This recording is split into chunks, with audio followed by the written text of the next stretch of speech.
Beberapa hari ini, publik dibuat bingung gara-gara satu nama, Susana. Dalam pidato kenegaraan, Presiden Prabowo nyebutin Ibu Susana dari Cilengsi, Bogor sebagai buruh pengupas bawang yang dibayar 700.000 per kilogram. Dan seketika banyak orang mikir, bentar, ngupas bawang dibayar 700.000 per kilogram, ini kerja ngupas bawang atau kerja jadi direktur? Karena angka itu emang gak masuk akal. Kalau benar begitu, setengah warga Indonesia mungkin besok langsung resign dan pindah profesi. Nah, setelah pidato itu viral, baru muncul video profil dan rilis resmi dari Komdigi dan Bakom RI. Disitulah publik makin bingung karena ternyata Ibu Susana bukan buruh pengupas bawang, melainkan buruh jahit kain perca atau kain majun. Upahnya juga bukan 700.000 per kilogram, tapi 700 per kilogram.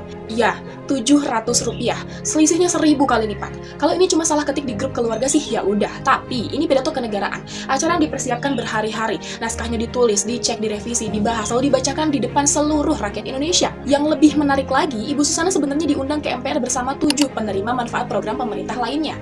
Tujuannya buat nunjukin kalau program-program pemerintah bener-bener ngasih dampak nyata. Ada petani yang panennya meningkat karena perbaikan irigasi dan pupuk, ada penerima bantuan sosial, ada penerima kredit rumah, dan Ibu Susana dijadikan contoh penerima manfaat PKH yang akhirnya bisa punya rumah. Masalahnya, ketika orang-orang ini dijadikan etalase keberhasilan pemerintah, data paling dasar tentang mereka malah berantakan. Pemerintah pengen nunjukin kalau programnya berhasil, tapi yang malah viral justru kesalahan datanya. Dan menurutku ini pertanyaan yang wajar kalau memang tujuannya nunjukin keberhasilan program negara.